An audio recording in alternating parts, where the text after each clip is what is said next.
Welcome into Rounding the Bases. Round the bases. Everybody knows Joel Goldberg. It's around the bases. Everybody knows Joel Goldberg. Hi, everybody. Welcome back to another episode of Rounding the Bases, presented by Community America Credit Union, invested in you. We've got two phenomenal guests today. I'm really excited to talk a bit about their work and really important, meaningful work within the community that I live in Kansas City. And I think a story that'll certainly give people a lot of hope. Before we do that, quick shout out to my friends at Chief of Staff Kansas City. Got some good stuff coming up with them throughout this baseball off season. If you are looking for a job, looking to hire someone, just looking for advice, phenomenal office in Kansas City, although serving all of the country. Check them out, chiefofstaffkc.com, making connections that matter. My friend Bob Johnson, who is someone who I've met along the way with my networking and my speaking business, made a great connection for me today. And on today's installment of Rounding the Bases, we're recognizing 30 years of fostering hope and building community. I'm joined by Erin Fraser and Mark Mullinix, the executive director and board chairman of Benilde Hall.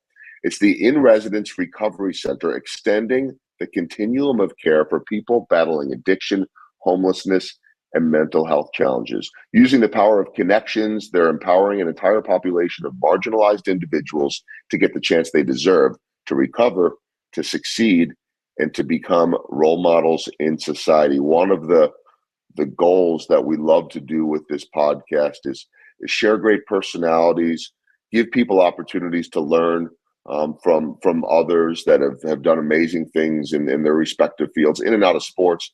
And sometimes it's just to let you know about really important stories and what's going on within communities. And these are stories that I really feel are necessary to be told in all types of formats, and certainly on this podcast as well. So I am happy right now to be joined by Mark and Erin. Thank you both for joining. 30 years for Benilde Hall, not 30 years for both of you, but I know a big celebration of those 30 years coming up. We'll talk about that in a little bit.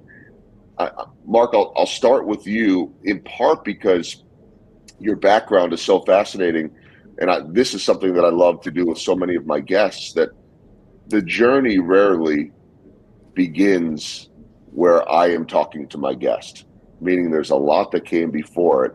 And yours came from the banking world and the Federal Reserve, and touched along the way, I guess, by Benilde Hall. Tell me about this journey and going from banking to your involvement with Benilde Hall over the years. Sure. I skip back about one chapter, Joel, and I graduated the University of Kansas and was commissioned in the Marine Corps. And I spent 8 years on active duty.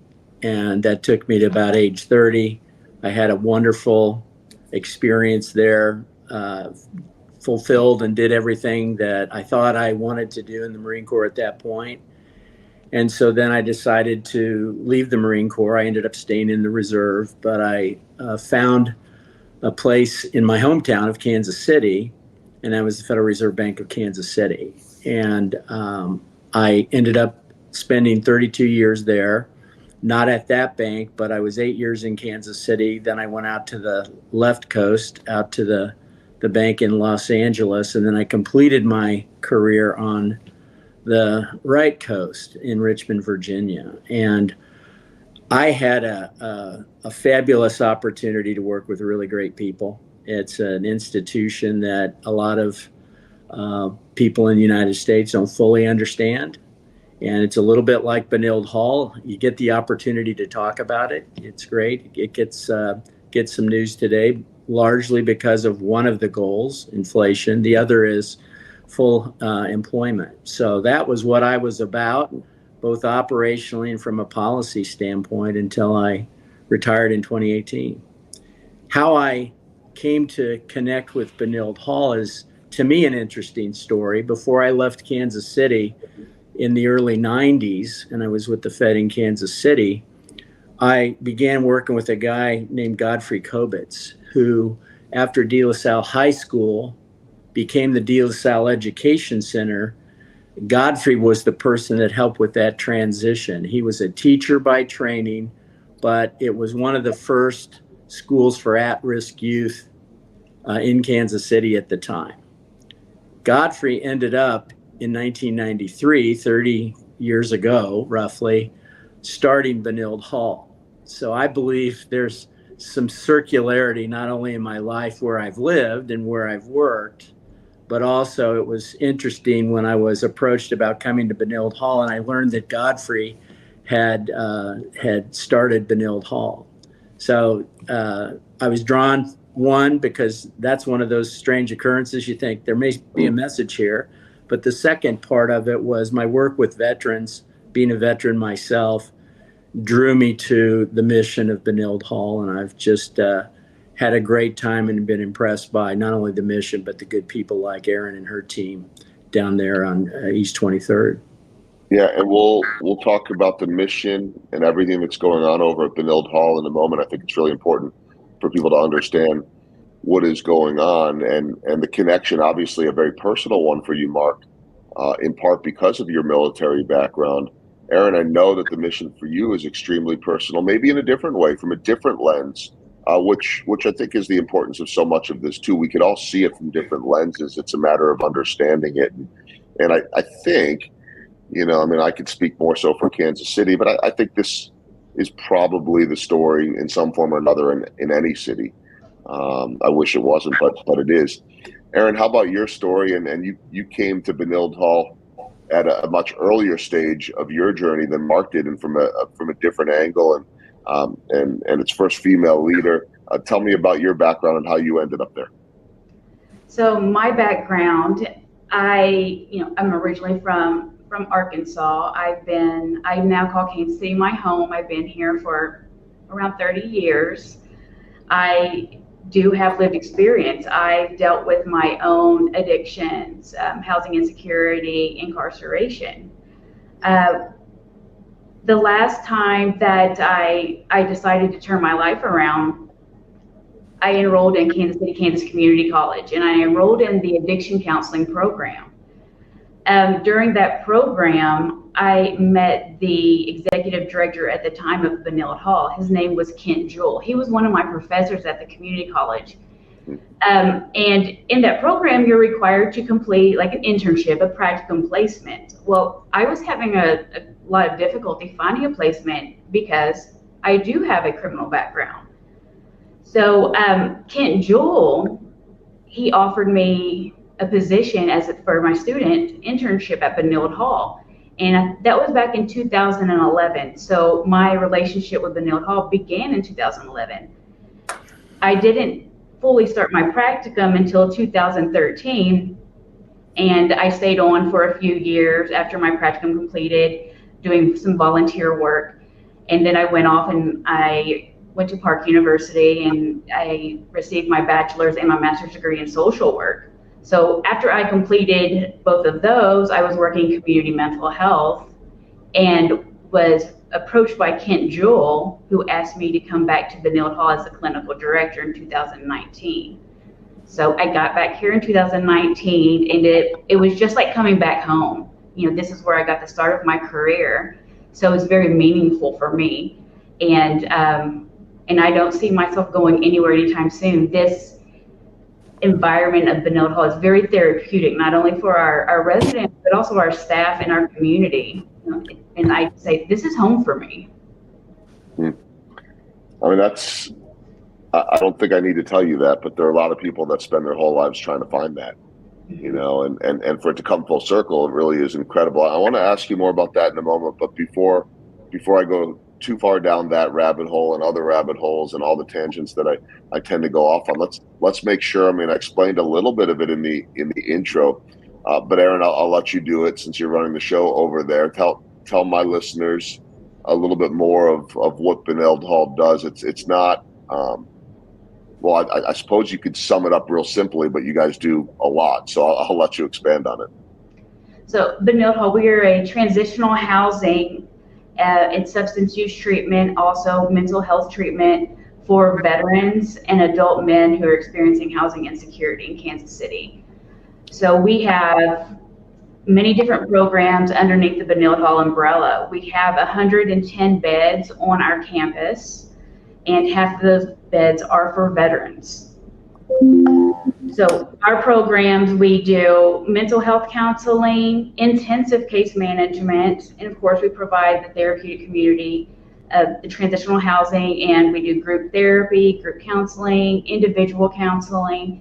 When every resident comes into Benilde Hall, they receive an assessment, and in that assessment, it helps guide their treatment plan, which could include, what type of case management do they need? What type of substance use counseling do they need? This isn't a cookie cutter program. It's very person centered. So we really focus on, what are their specific needs that we need to concentrate on for them to work towards long-term recovery and permanent housing and employment. It's so critical, and I know has to be so rewarding for everyone involved. Mark, for you, you talked about your military background too, and unfortunately, it feels like so often that those veterans are forgotten, and I don't know all of the history and trajectory, if this is cyclical or not.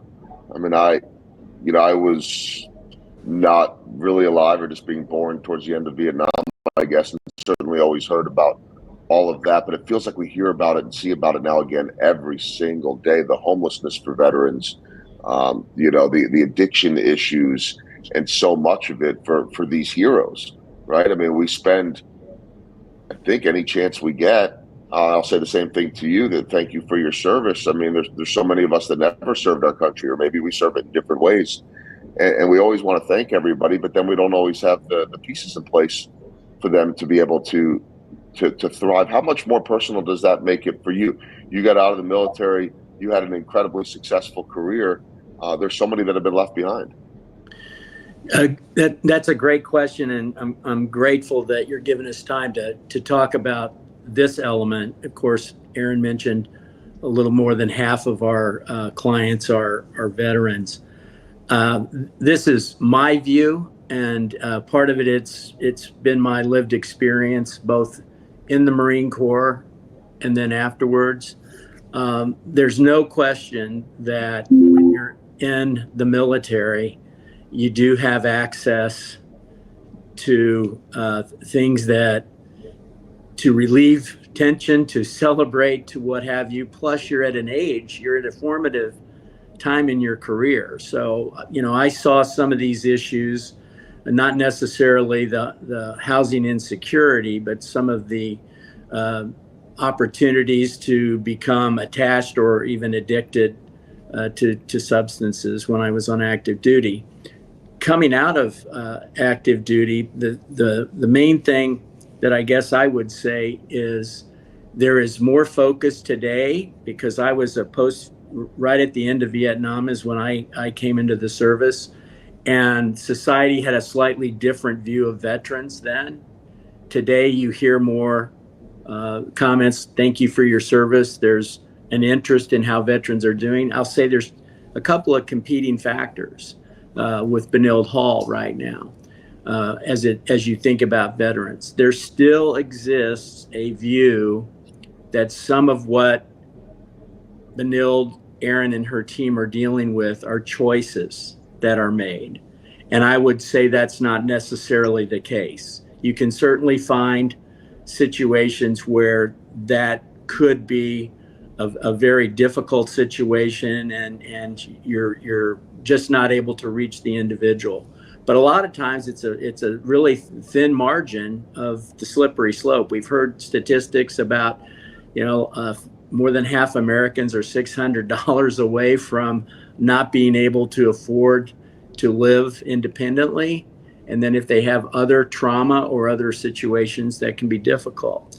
So where I come at it from the veteran standpoint is something that it maybe dawned on me, or it became known to me at the beginning of our 20 years of war that we like to say they're largely concluded back in the early 2000s. And I was in Los Angeles. We hosted with the California Community Foundation, the chairman of the Joint Chiefs, who was an Angelino named Mike Mullen. And he came and basically said, here's what we're dealing with. I'd love to say that your government, Department of Defense and the Veterans Administration, can take care of every need for every veteran. But unfortunately, that's not the case. You have to, as community leaders, understand that to have a healthy community and to, if you want to put it this way, honor those veterans who've served, think about the way that you can contribute. And back then, at the height of fighting, traumatic brain injury, as you remember, Joel, was the hottest topic then. And so a lot of focus was given to how do we deal with injuries from IEDs, be they to the brain or amputations and such. So that's gotten the attention that it deserves. Less so the types of things that Erin and the team deal with right now, which is how do we get not folks on their feet initially, because all of them have been productive community members. We're in the second chance business. And so to me, it really resonated. And if I think about human capital and the talent and skills and how do we bring them to bear when somebody has proven that already, a lot of our clients, you would be amazed at the careers they've had prior to being at Benilde Hall. So it's very fulfilling to me to know that it's not an 18-year lead time to get somebody to that place, but really in the average stay that we see and the type of results that Erin can talk about, it's time well worth the effort. We do have great partners in the city of Kansas City and in the VA, but we also need our community members to understand the work that we're doing down there. And there are ways that they can help us, what Erin will talk about a little bit later. A little long-winded, but my view has shifted a bit over the years. And that's what drew me to Benilde Hall, is this is something that is hands-on and we can actually make a difference that stays here in our community.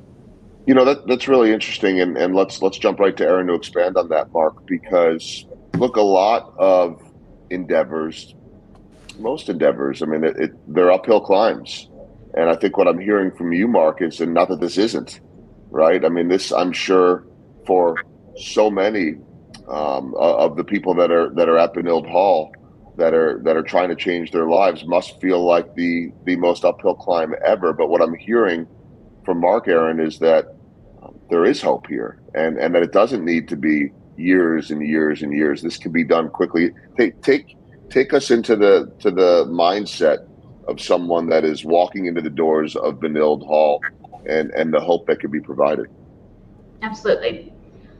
So oftentimes when an individual gets to a place, where they're coming into Benilde Hall, oftentimes they've been to other treatment centers. They oftentimes have had very productive careers, lived a family life. However, at the point that they're coming into Benilde Hall, many of them are living on the street. They don't have stable address. They don't have ID. They don't have anything except for the clothes on their back, and also the lack of support.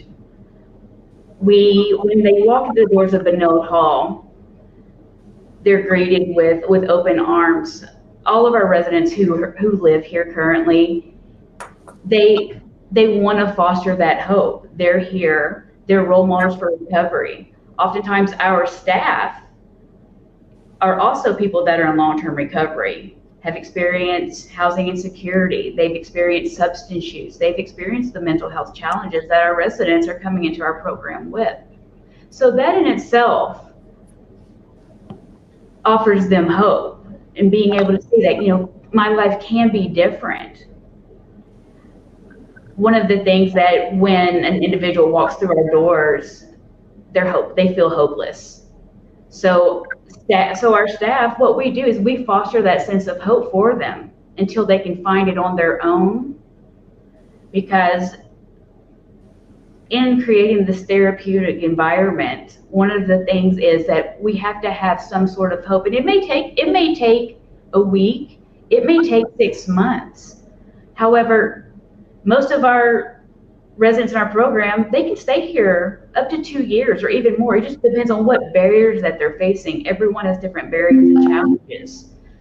So fostering that sense of hope through connecting with other staff, connecting with other residents, mentorship, relationships with our community partners. We have a treatment team that extends outside of Benilde Hall. It's developing a support system, and also oftentimes, family reintegration. Many of our residents come in here and they haven't spoken to their family in several years. However, family is important for them. So we can help navigate that type of communication to strengthen the family bonds and also develop a positive support system within the community. Joel, if I can ask Erin, there's one element, Erin, I'd like you to amplify, because when oftentimes I'm talking to people, they might have a view when we use the words therapeutic or support system, they think it's soft. This isn't soft. There's accountability here. Erin, could you just talk a little bit about the accountability and really some of the grit that has to be shown to build on that hope that you're given? Right. So to start off, sometimes we'll get a resident, they may not even want to be here. So, but they think of the alternative. Do they want to return back out to the street, or do they want to continue to use drugs or alcohol, or stay here? So they're looking at their options. They don't like any of them. So maybe Benilde Hall is, the more favorable one at the moment. So often we have to really meet them where they're at. They may not want to be here. Give us a week, give us 2 weeks. We have an amazing staff. We have an amazing program, and we work on defining treatment goals and objectives to meet those treatment goals. The accountability component is, you're going to have to put in some work. Working on recovery is not easy. If it was easy, Benilde Hall wouldn't be open.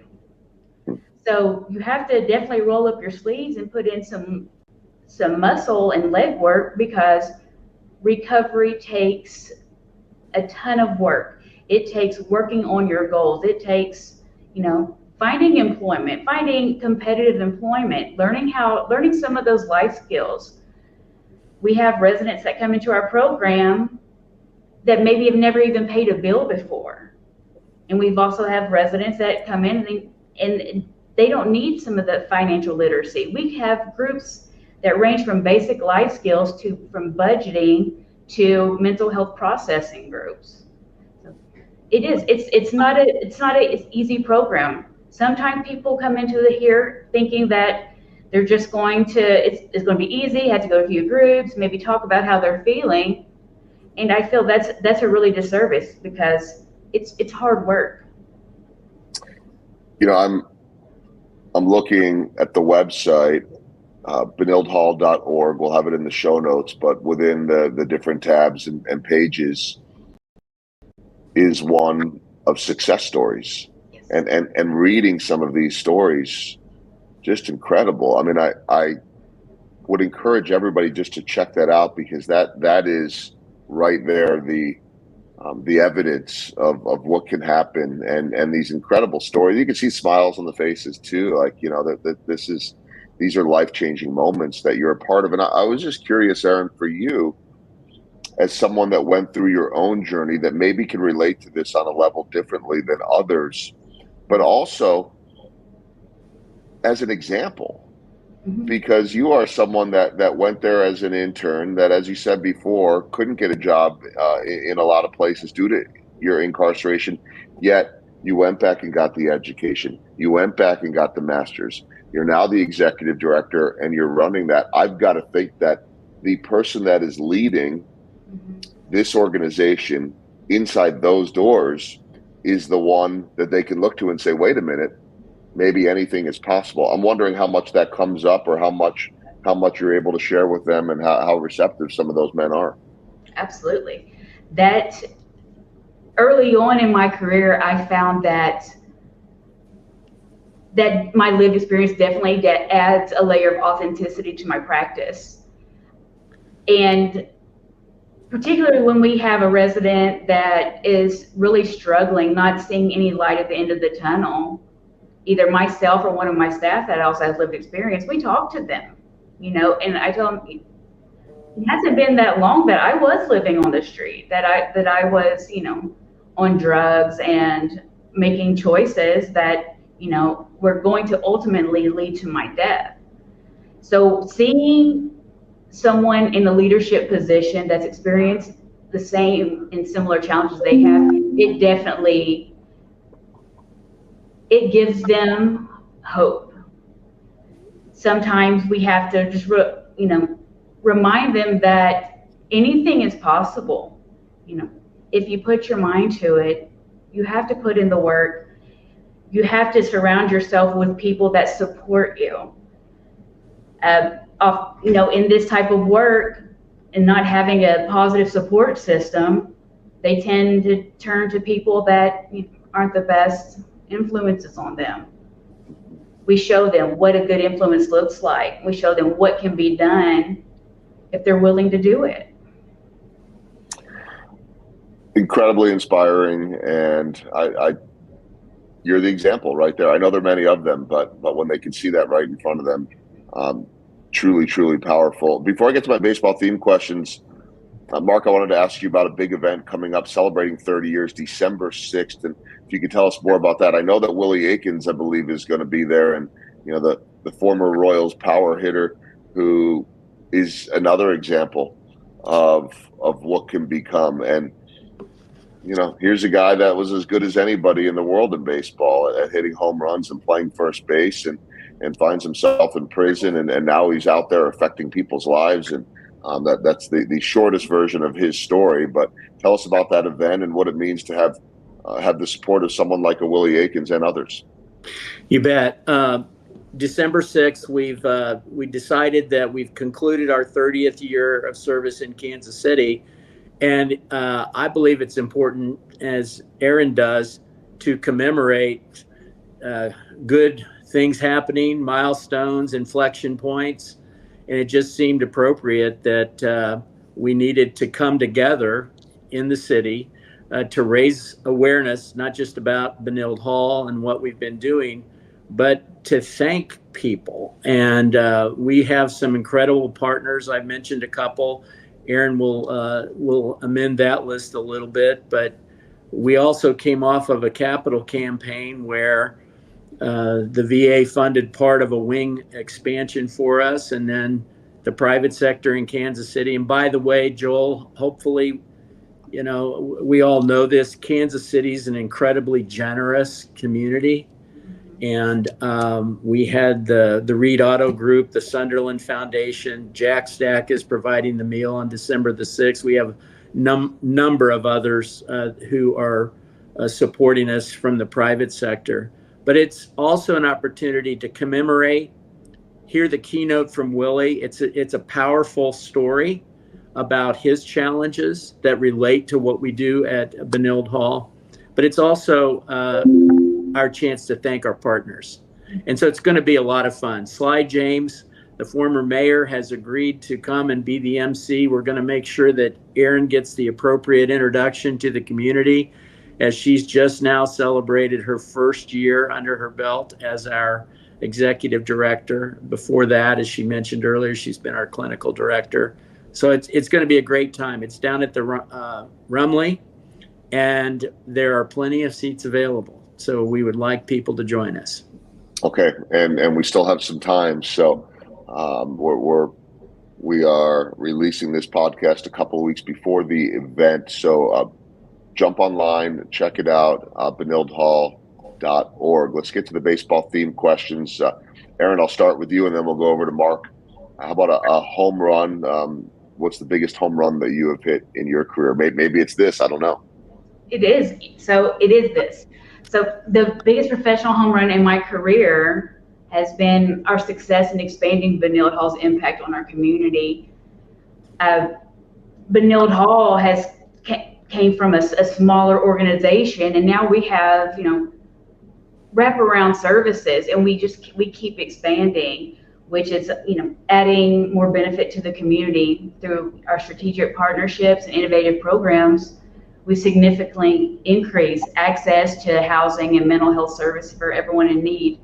And I just think it reflects our commitment to addressing housing insecurity and supporting the whole person by providing all these services. So my home run, I hit a home run every day. Walking into Benilde Hall is a home run every day. It's just being surrounded with our supporters, staff, and our residents who have the same position to, drive our passion, our commitment even further. Yeah, there are times where I'll take the home run and say that was a grand slam. This is one of them.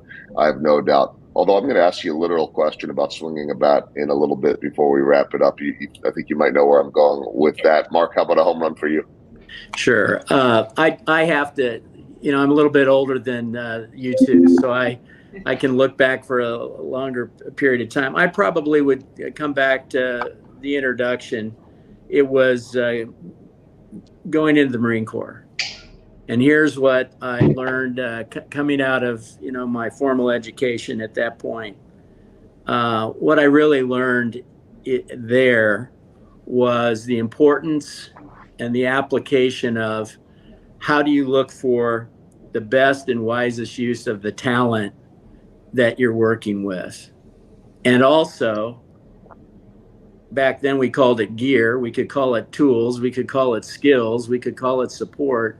How do you equip those people to put them in the right position? That sounds pretty familiar, right, in Kansas City these days with the Royals and the Chiefs.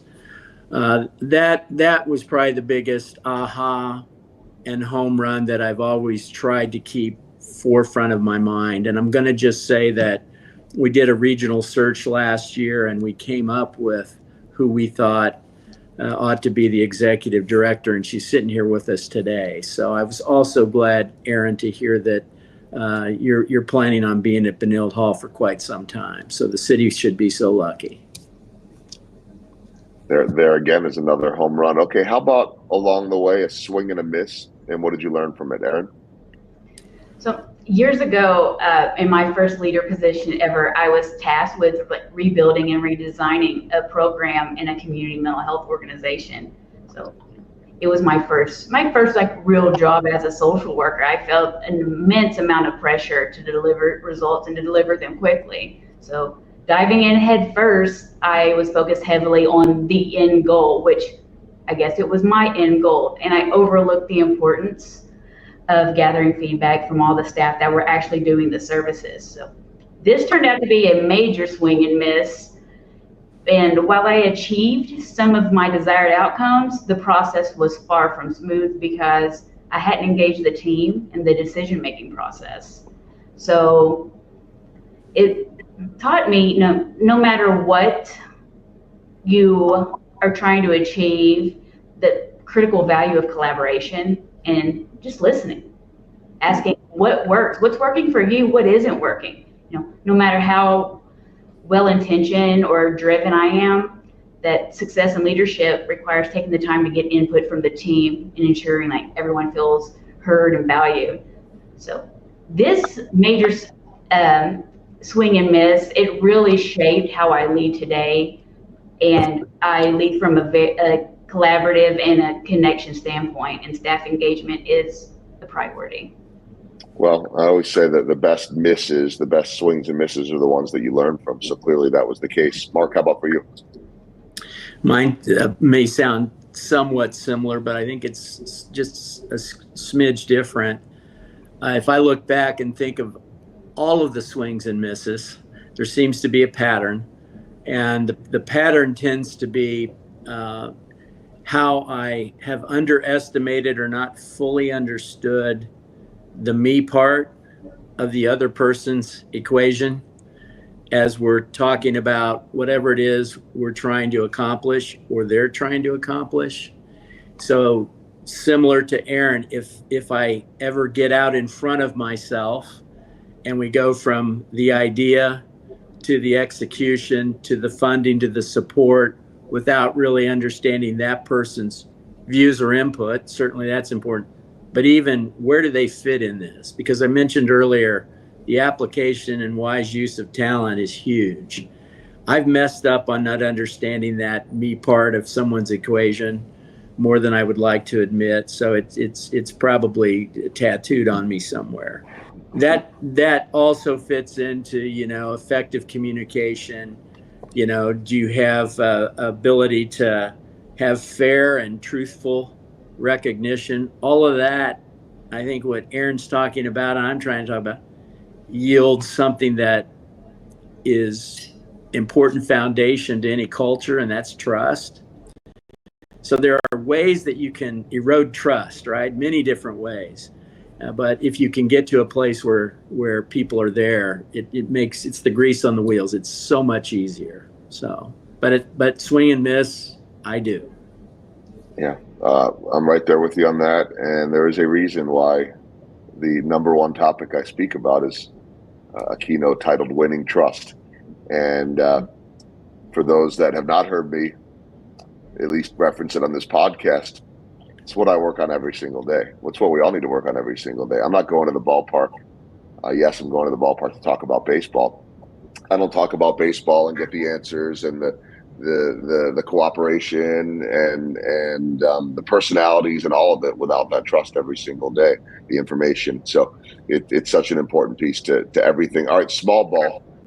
It is actually, that trust is to me the number one element of playing small ball in the real world. We know that in baseball, it's the bunts, the sacrifices. Erin, what are the little things that add up to big results for you? What is small ball to you?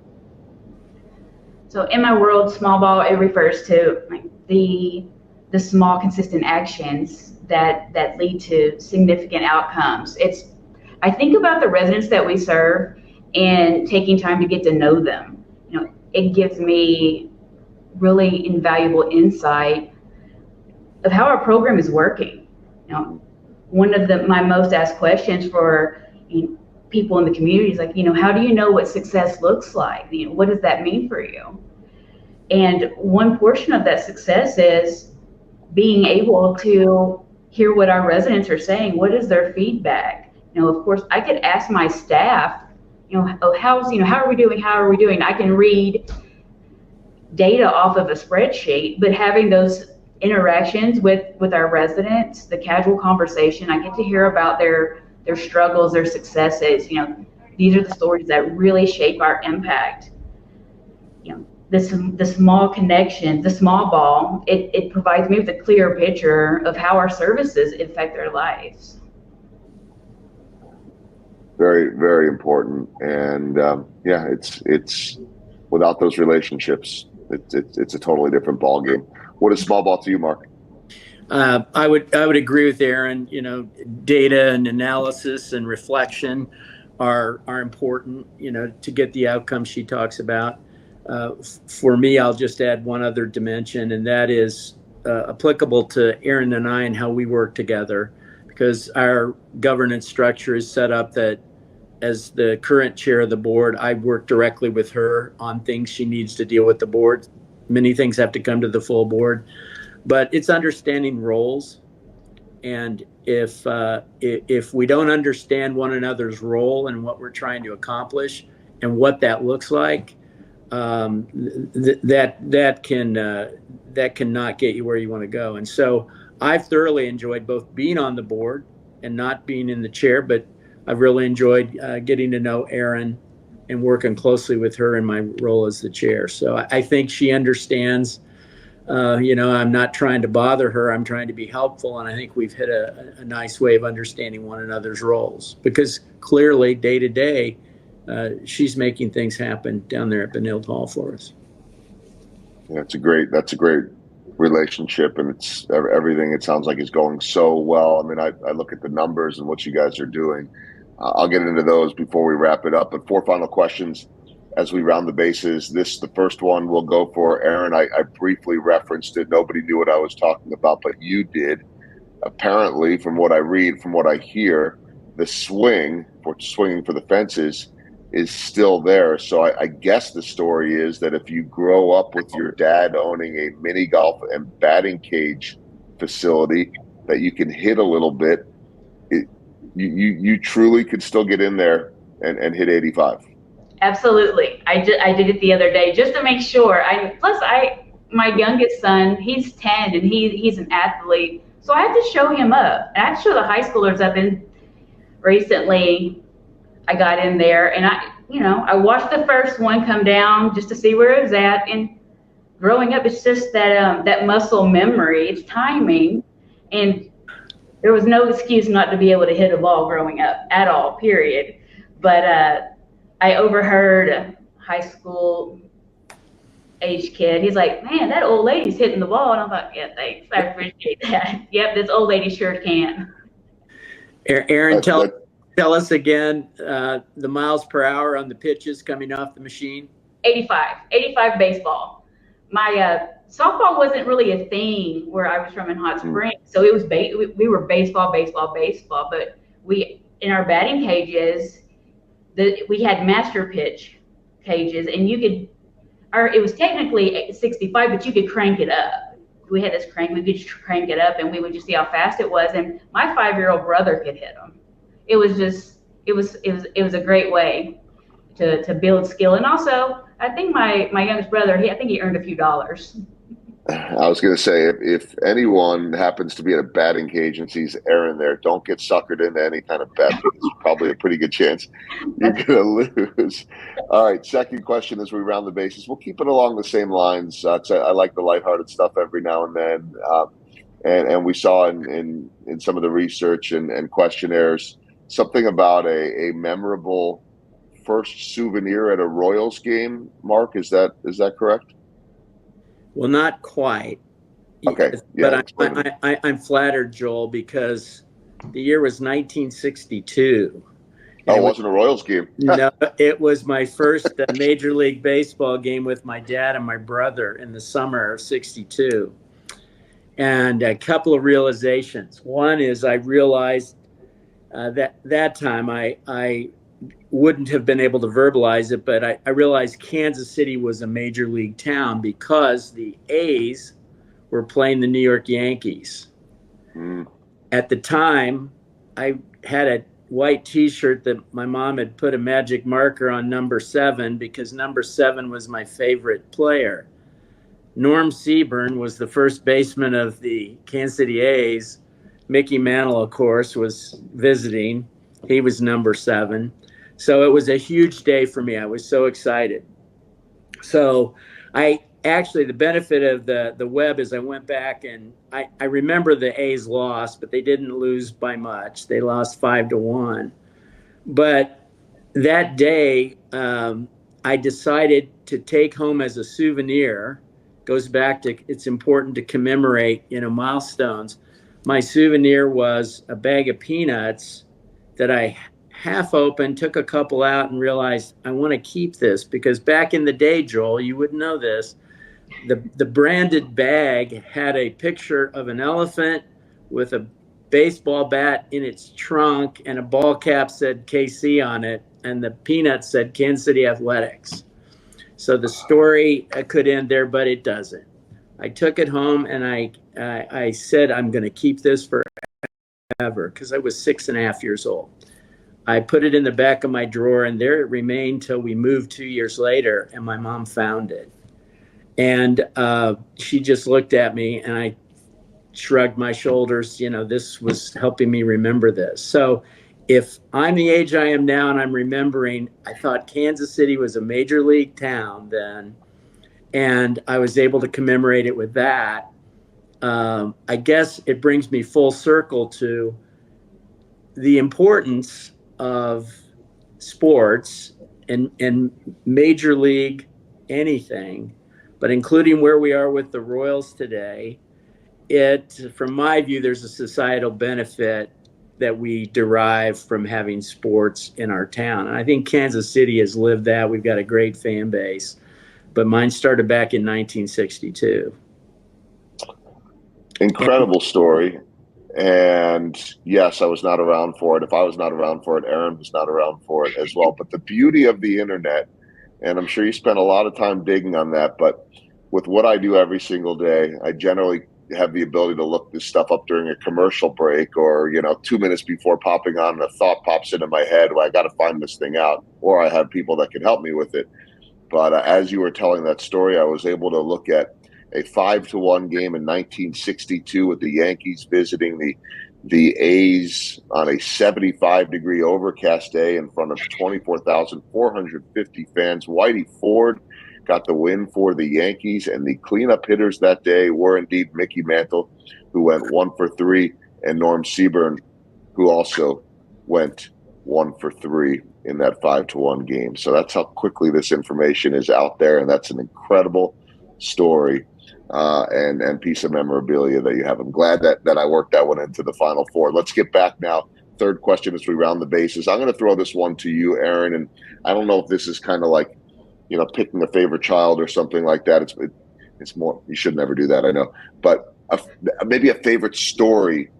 And the reason why I say favorite child, there's so many stories I'm sure that you have seen that warm the heart, but is there one that you can share that just truly stands out, that can give people an idea of the power of Benilde Hall? Absolutely. It's actually for one of our veterans, and that story, his success story, is also on our Facebook page and on social media. He is an older veteran. He had been living in the streets for 40 years. So he had been to Benilde Hall a few different times, and this last go around, he said, nearly 80 years old, I have to do something different. I can't continue to live like this. I have to find my purpose. I have to find what can fill my heart, what fills my cup, is what he said. And so even being nearly 80 years old, he found a passion for cooking. He completed culinary school. He found his own permanent housing. So it's stories like that demonstrate that recovery can happen at any point in your life. It can happen when they're younger, and even, a handful of our residents, especially our veterans, they're 75 and over. So recovery is possible no matter what age you are. Yeah. So to live out the rest of their life enjoying it and doing things that they love. Yeah, think about that. It's never too late, and what a powerful moment and ability to, however many years left, hopefully many, many, many years left, to be able to enjoy that, to be able to have some peace and some freedom, maybe for the first time in years, in decades, is as good as it gets. All right, final question, the walk-off. And Mark, I'll start with you, and then Erin, you can get the final thought on the same topic. But what's next? Not so much the event December 6th, but in terms of growth, because I know you never stop, right? And you keep moving forward, and you keep it. I'm looking at on the website the numbers. 2023 clients served 392. This is last year. 2023 bed nights 23,126. Talk some about expansion. What does this look like? 5-10 years down the road, down and into the future. One of the things we're involved in, the board and Erin are working real closely on this, is developing our strategic view for the coming 3 to 5 years, and what that means to us right now. Joel, quite frankly, our campus is probably more than 80% at capacity. We don't have a whole lot of room to grow. So if you were to say, do we want 200, 300, 400 beds? One of the things we're wrestling with right now is that the determining factor? Or is the determining factor programmatically, as Erin has so aptly described, the wraparound services we provide, which puts us in the constellation of other recovery partners in Kansas City? We do something a little unique. Are we getting the best outcomes that we can, or are there things programmatically we might want to change? So I would tell you we're right in the midst of that. There may be a capital need at some point in the future, but I think the board is doing the right thing and working with Erin and not hamstringing her by giving premature direction, but saying, Erin, let's work together and let's figure out what is the best next step for Benilde Hall. So that's a great question. We're right in the midst of that, and I'll pitch it back to Erin. All right, Erin, final thought. Absolutely. As Mark mentioned, this campus, we're outgrowing it. We've outgrown it so much that they've pushed me out of my office. I have a different office because we've run out of offices on site. But one of the interesting things is looking at capacity building, looking at our programs, making sure that our staff are still able to provide quality services. And then we think of growth. How do we manage that growth? We may be able to add more beds, but what type of quality positive services are we going to be able? But we are perfect timing, right in the midst of it. We serve over 400 individuals every year. Would I like to serve more? Absolutely, but only making sure that we're still able to have the same quality of services. Well, continued success. Really looking forward to the event December 6th, and Willie Aikens is going to be an amazing keynote speaker. His story, you both know, is a powerful one as well. Congratulations on 30 years. Shout out again to Bob Johnson, who is a friend of mine and on your board, for making this connection. Mark Mullinix, Erin Fraser, keep doing what you're doing. It makes an impact. I don't need to tell you both that. You already know it, but truly an honor to be able to share the work of Benilde Hall here on Rounding the Bases. Thank you both for spending time today. Thanks, Joel. You're very generous with your time. Appreciate it. Joel Goldberg. It's around the bases. Everybody knows Joel Goldberg.